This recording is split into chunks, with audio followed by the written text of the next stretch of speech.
Welcome to this new video, folks, and today we're going to make a real mistake. I have the Fusso coat on the hood. It's still beading really well even after 2,000 kilometers. In this video, we're going to make a mistake that many people make, and that is the hood is still wet. Now imagine, I might just take my detailer, my spray sealant, and simply apply an additional layer on top, or dry my vehicle with the appropriate drying aids, and so on. To summarize all of this, we're going to make this mistake in the video today. I brought you a quick detailer, Allround-Quick Shine from Koch Chemie, and it is of course perfectly suitable for the entire vehicle, except for rubber. And you don't need to apply it on the wheels either. But of course, it works on paint, and it is also a nice drying aid, providing a nice color refresh. But now let's go ahead and make the mistake. We're going to use the product on a highly hydrophobic surface, or rather a sealant, and see what happens. Let's go. So, I see this mistake over and over again, and I keep getting inquiries from you on WhatsApp, folks, and I will always send you this video as a response. Just kidding, I will explain it, but I will also send you the video as an illustration. We have the strip here where there is no Fusso code applied. We'll leave that side completely alone. We'll let it undergo long-term testing. I'm just going to top this side a bit, make it a bit nicer with the all-round quick shine detailer here, and I'll spray a little bit on the surface. You can already see, water is immediately broken up. It also has a nice scent. And now, I will practically dry my paint surface with this all-round quick shine detailer. You can see, you can actually dry the paint surface even with a very simple 500 GSM cloth. And that works well. That's why there are these drying aids. But if I apply it on the surface, if you have a product that exhibits very strong hydrophobia, whether it's a caramel sealant, a spray sealant, or whatever, spray wax, then pay attention to what you use on it. Either you mix a kind of drying aid from the spray sealant, but this here has a certain advantage. We were able to dry the paint surface, but visually I see no difference at all. Now, let's take a look at what this has done to the Fusso code.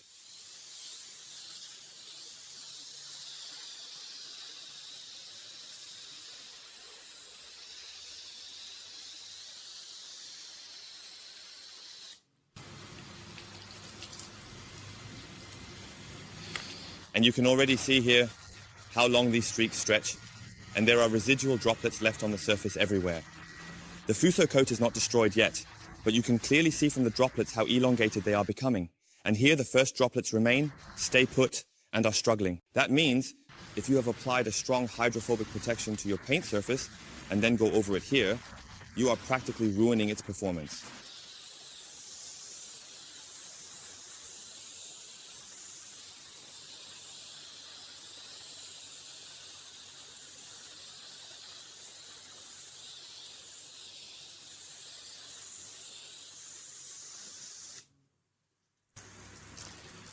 And here you can see it wonderfully. So on the right side, the droplets really run down consistently.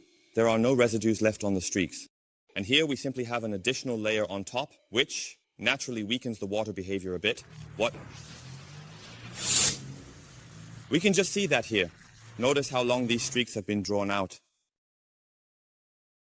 How much is left behind? And with quick shine, that's still harmless.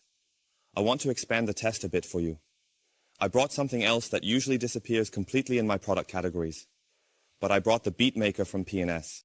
Specifically, here is another polymer spray sealant product that can also be applied to such a surface, even if there is already wax on it. I want to see if it practically weakens the performance even further.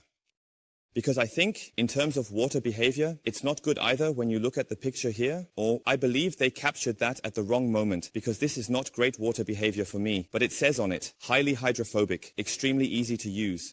That's why we'll just spray a few more sprays on here, and then spread it over the entire surface.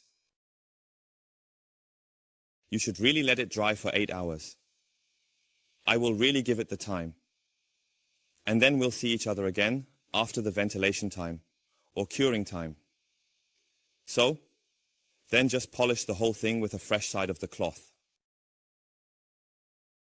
And then we will simply spray over it again with a gentle water jet. We now have a nice paint finish, but the Fusso coat is not worse. Here on the unsealed surface, yes, you can feel it. Here it is noticeably rougher. So you can notice it, paint finish is coming, but we know what paint finish usually means. With many products, not all. Processed. Let's really let the time cure here. Then we'll see each other again shortly. 7 hours. I hope that this should hold up for the performance. Let's take a look at this. Here we have the bead maker applied. Over there is the Fusso coat. First, we will go to the Fusso coat side. For that, let's move over a bit. So now we have the surface here. We have a very nice beading. I'm not going to spray too much on now. I don't want it to dry with air. So the droplets are running nicely down. Leave no residues on the paths, and it looks very, very good. So this is definitely something to behold. Over here, we can also see how the droplets nicely slide round over the dry paint surface. How does it look on the surface now? I'm curious about what image will develop here, and it shows 100% that what I suspected has happened. We completely smeared the Fusso coat layer. Look how much I have to spray.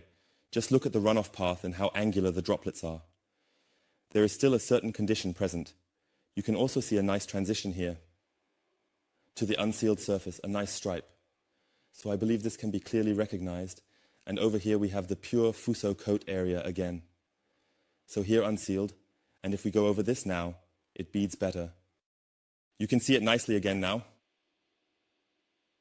Over here we have a really thick water film, but for the hydrophobia we spray a bit further away. Now let's go over to the Fusso coat side again. So that's quite a significant difference. Look here. The entire residues, elongated droplets, how they struggle here even though they are collecting anew. And over there it looks just great. Bam. So, once again, a very clear and extreme example. And you can also see well that Quick and Shine by Koch Chemie does not add and smear as massively as Beadmaker does.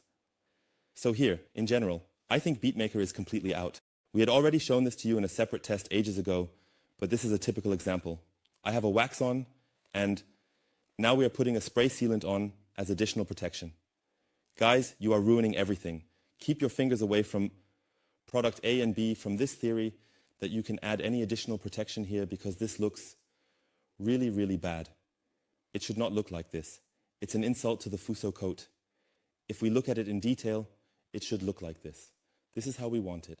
And this is how you will get it if you just let the Fusso coat work without adding any detailers or any foreign detailers or anything as a topping.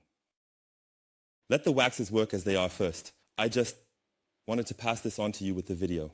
I believe I don't need to say much more about it. Keep your fingers away from any other detailers or spray sealants on a really nice hydrophobic surface. That was just an example. Fusso coat, you can do it just like this. You have a brilliant chain detailer on the paint, and now you are putting some spray wax or something on top, which holds worse. Think about it beforehand. You are ruining all the work and effort. If we look at the updates from Fusso coat in the future, we won't be able to look at it properly over there now. But let's keep it in mind a little. Okay? So, take care. Thank you very much for watching. Keep this in mind. Don't make this mistake, and we'll see you next time. You're Sebastian. Bye.